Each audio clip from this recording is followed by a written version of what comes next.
welcome back to Constellation Station. I'm Nicole from the Cincinnati Observatory. Here at Constellation Station, we like to do three things. We like to learn a little bit about constellations. We like to figure out where we can find them in the night sky and even try to make them in our own homes. And this month we're doing something really special called Monster Constellations, where we're going to focus on different monsters from different mythology all over the world.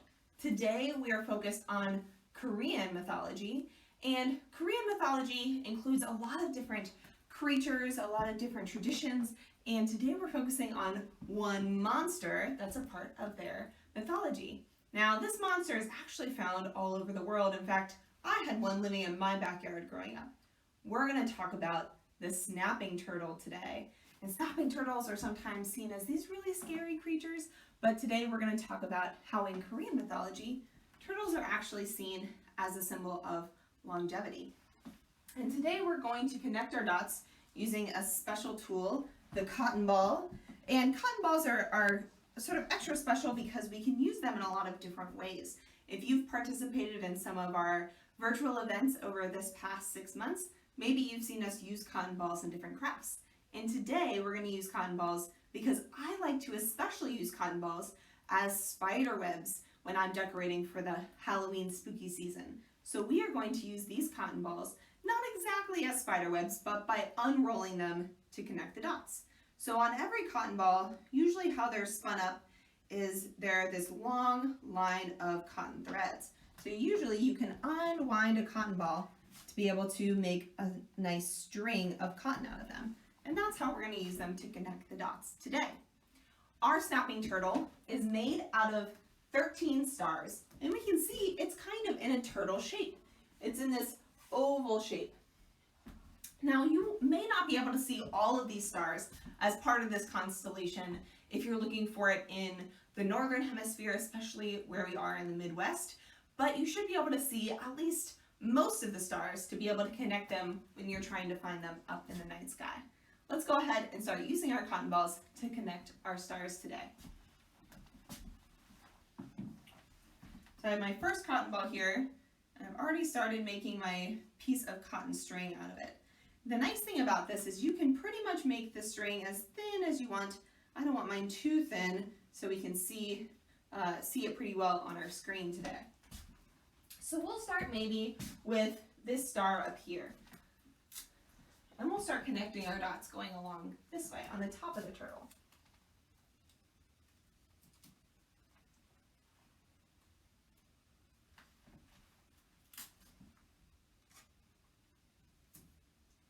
Another good thing about using cotton is the cotton is kind of sticking to my sheet without much tape, so I don't need to use too much tape today to make our cotton go all the way around our turtle. See, this cotton is a little bit thicker of a line. We'll see if we can stretch it a little bit more to make it connect to these two stars. And I'm only going to pull apart this cotton a little bit, but if you want to make a spooky spider web out of our cotton, then you'll want to stretch it out even more.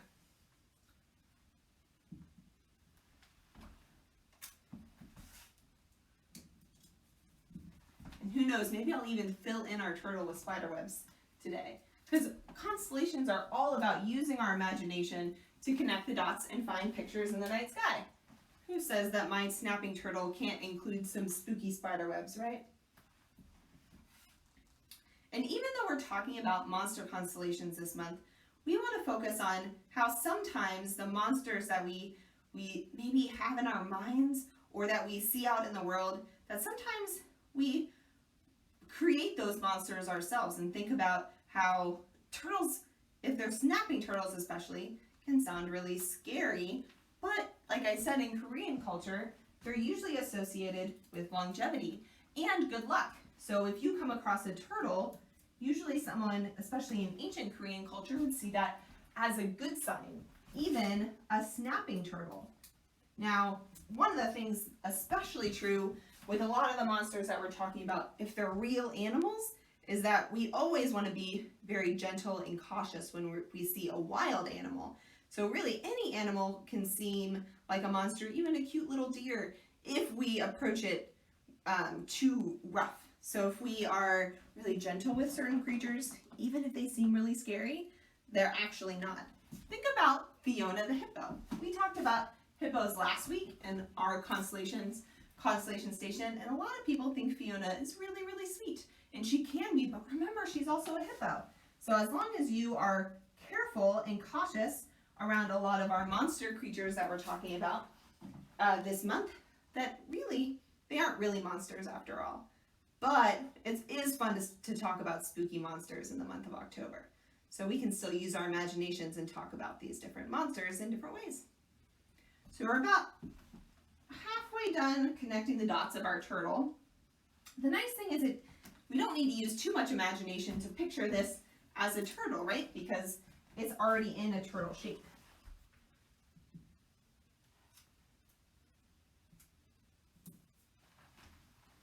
So we're getting around the back of the turtle here, and the cotton is sticking really well to my sheet.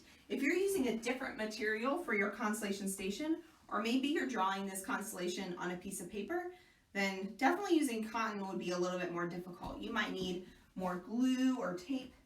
I use tape on my Constellation Station because glue would get a little messy.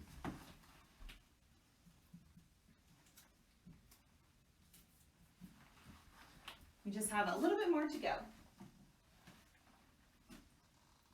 One of the reasons why I wanted to expose us to different cultures and different monsters in different cultures is because when we find this constellation up in the night sky, you may not be able to actually find it on something like a star map. So if you use an app on your phone to find different constellations, stars, and planets up in the night sky, this one might not show up.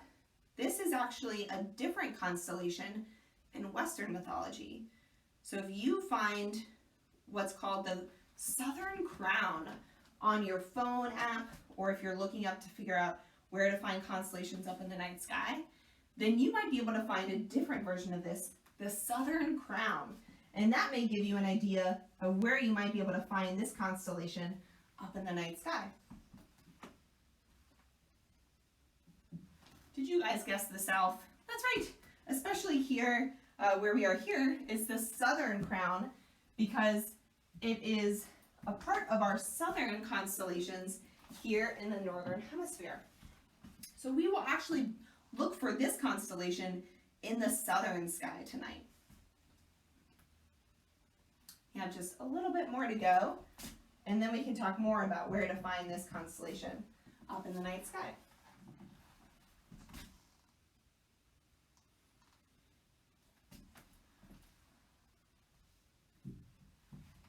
If you want to see any monster constellations discussed this month, definitely send us a message on Facebook or Instagram and we'll see what we can cover. I have some pretty good monsters planned, but if there's anyone that you want to see in particular, I'm happy to cover it. Also, remember that we've done a lot of episodes of Constellation Station so far, so there's definitely monsters we've already covered, like dragons and snakes, that you can find old episodes and go back and look at the monsters we've already discussed. Just one more cotton ball to go.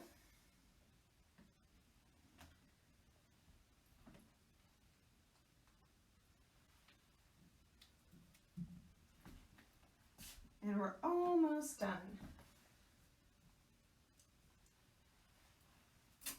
I'll put one last piece of tape.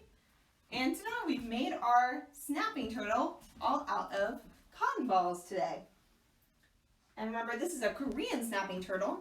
So the snapping turtle, even though it seems really scary, in Korean culture, they're seen as good luck. So if you come across a turtle, even a scary snapping turtle, remember to approach it gently or leave it alone. These are wild animals, so we want to make sure that they can live a good and happy life out in nature where they belong. And maybe we can figure out that snapping turtles, as long as we keep our distance, aren't really that scary after all. To find our snapping turtle up in the night sky, we want to look in the southern sky. Now this constellation is going to be very close to the horizon, so you want to make sure that you're in an open field or a place where there's not a lot of trees or houses or buildings in the southern part of the sky. And the nice thing is that we have one of our planets to help us find this a little bit easier as well. You can see that Jupiter on my constellation station is right above our snapping turtle. Now this is a little bit of an exaggeration. Jupiter will be much higher up in the sky. But if you look below Jupiter, right down towards the horizon, you should be able to see a loop of stars that go around, making kind of an oval shape, and you'll be able to see our constellation. If you're looking using a phone app to try to find our constellation and you're looking for the Southern Crown, the Southern Crown will just go about halfway around our turtle. And this other part, you'll have to use your imagination, look for the stars of the rest of the constellation to see the entire snapping turtle. So I challenge you to go outside around 8:30 tonight and try to find our snapping turtle in the southern sky. And remember to make these constellations at home. Let us know if you want to see any constellations covered on our show, and we will see you guys next time. Have a good Thursday.